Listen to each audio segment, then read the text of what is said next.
Today, we are taking our 8-month-old on his very first long-haul flight. Our trip takes us from Melbourne to Singapore on the Airbus A350. So what is Singapore Airlines Business Class like, especially when you throw a baby into the mix? Stay till the end for an Amenity Kit Giveaway, plus how I nearly didn't make it to Singapore after all.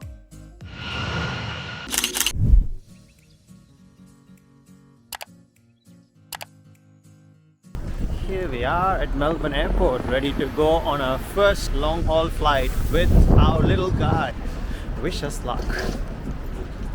Singapore Airlines operates 5 daily flights from Melbourne to Singapore. I booked the 7:30 p.m. departure 11 months ago, even before our son was born, hoping it would fall into his natural sleep window. Fingers crossed. We arrived 2 hours before our flight and the check-in lines were completely empty. On top of the 40 kg checked baggage allowance we each get in business class, infants are entitled to an additional 10 kg. And that's before you factor in the pram and car seat, which are carried free of charge on top of everything else. Gate number 14 today. And those are your bag receipts. Collect your bags in that passage. Alright, perfect. Melbourne Airport was in full Christmas spirit. Yep, I am slightly late with this video. Good. Our pram was approved as a carry-on, so we took it with us as we headed off past immigration and in pursuit of our lounge for the day.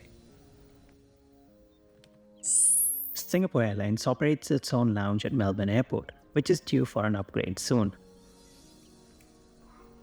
The current space is relatively small and feels a bit like a dungeon. That said, it does have a decent food selection. The tom yum soup was nice, and there was a good range of desserts and ice creams to round out things.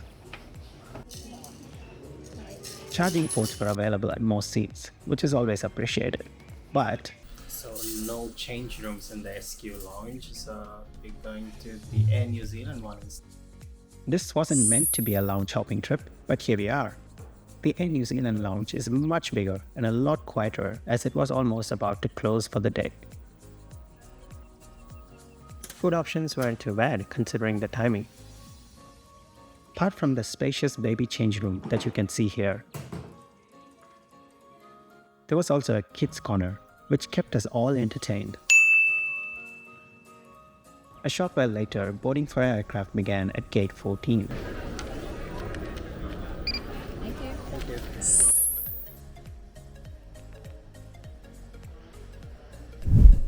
Singapore Airlines is the world's largest operator of the Airbus A350.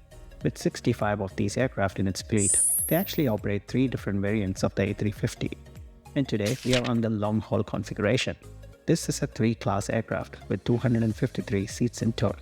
There are 42 seats in business class, which are arranged in a 1-2-1 configuration, with each seat having direct aisle access. We had selected seats 19F and 19K, which were the bassinet seats located at the bulkhead row of the mini cabin.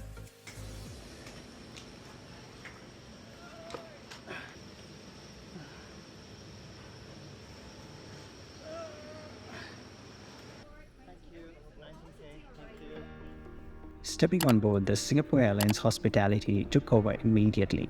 The crew were incredibly kind, helping us carry our many items and getting us settled without us even having to ask. With a baby in tow, that kind of warmth really makes a big difference. The seats will be familiar to anyone who has flown Singapore Airlines long haul before, and we have covered this extensively in our previous videos. The most common complaint is the narrow angled footwell. Being in the bulkhead row meant that the leg space was remarkably larger. If you're traveling with a baby, make sure to call in advance to secure this.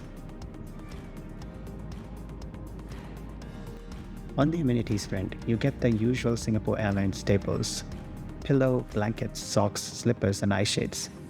But if you do want a full amenity kit, it is available on request on flights over 6 hours. We did get ourselves one, but I haven't even opened it, so I thought, why not give it away? To enter, simply drop a comment below telling me your funniest or most stressful moment traveling with a baby or a young child. Our little man was also gifted his very own SQ teddy. Please, thank you. Would you like a hot towel too? There was a pre-departure service, both a hot towel and a glass of champagne to get things started. Singapore Airlines recently updated its safety video, and this was played as we approached runway 16 for our on-time departure.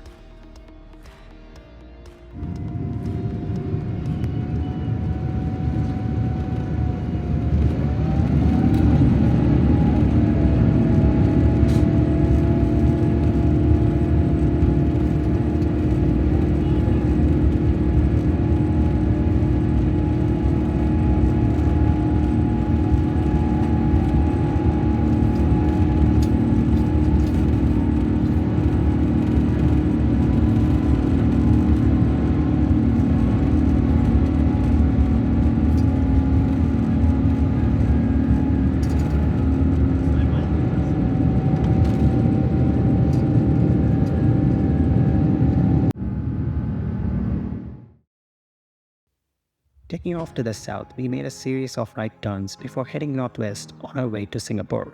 Flight time today is 6 hours and 52 minutes.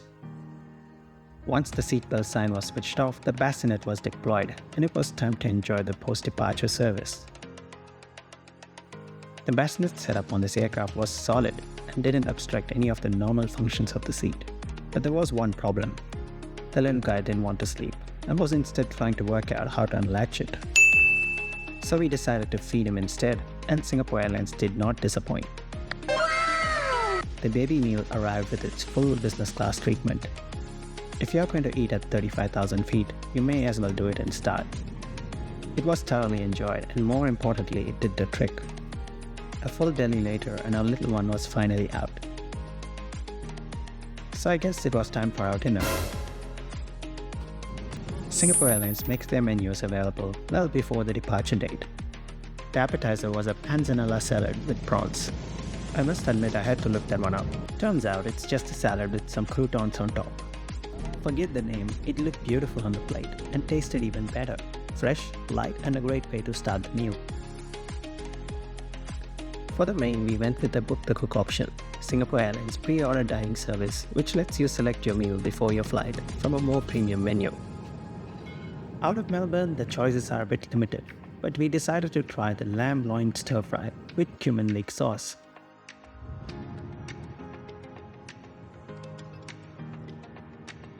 And it was outstanding, tender, well seasoned, and full of flavor. This is exactly why Book the Cook exists. It genuinely elevates the dining experience and ensures that you're not left with whatever is still available by the time the trolley reaches your row. Between the two of us, we tried both the dessert, chocolate ice cream, and the almond meringue sucre, which turned out to be just another fancy name for layered cake. We preferred the ice cream in the end. By the time the meal service was wrapped up, we were already halfway across Australia, with another 4.5 hours to go. While the crew set up my bed, I made a quick trip to the lavatory. There are 3 of them serving the business class cabin, and they were pretty standard as far as airplane lavatories go. Clean, well presented, with some additional amenities and a nice touch of flowers. The foot pedal for the bin was a small but nice detail. Returning back to my seat, I was greeted by my fully made up bed. And this is where the bulkhead seat really shines. The bed width is noticeably more generous than the standard seats. As we hit some turbulence, the bassinet had to come down, but the seat was wide enough for Shweta and our little one to sleep side by side. I myself managed to get a solid 4 hours of sleep and woke up with just 21 minutes to go before landing. Ladies and gentlemen, before our arrival in Singapore arrival card, with health declaration. As we approached Singapore, the big question, was this upgrade worth it? Honestly, yes. The crew were exceptional from the moment we stepped on board, and that made a big difference. The bulkhead seat was great to have, the extra legroom, the bassinet position, and that extra bed width when the turbulence hit. It all added up to make it a more manageable experience than we expected. The dining was, as always, Singapore Airlines at its best. Book the cook if you can, you won't regret it. And little touches like the meal flexibility and toys for babies show that Singapore Airlines has genuinely thought about families traveling with infants.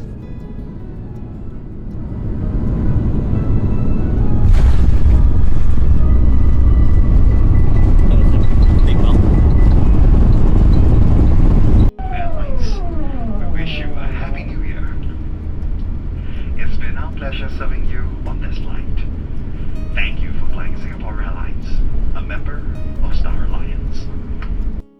For any parent considering upgrading with Singapore Airlines, do it.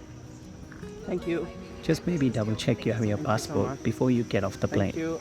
Speaking of thanks a lot. which, Bye.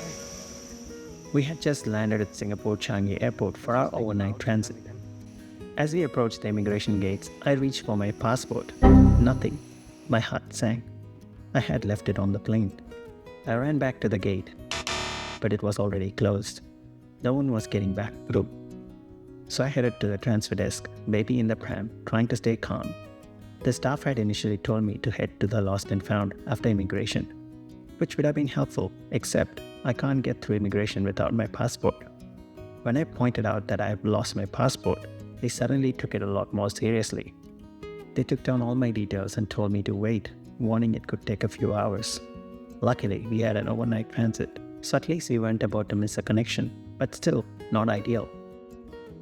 45 minutes later, they came back. They said they couldn't find it. I asked them to check my wife's seat as well, and there it was, sitting quietly in her seat pocket the whole time. While that was stressful, the Changi staff were brilliant throughout, calm, professional, and never once made me feel like the complete idiot that I was. I have done hundreds of flights solo, and I honestly cannot recall losing anything substantial, but traveling with a baby is a different game entirely. And throughout all this, our little one was wide awake, watching me run around like a madman, completely unbothered, living his best life.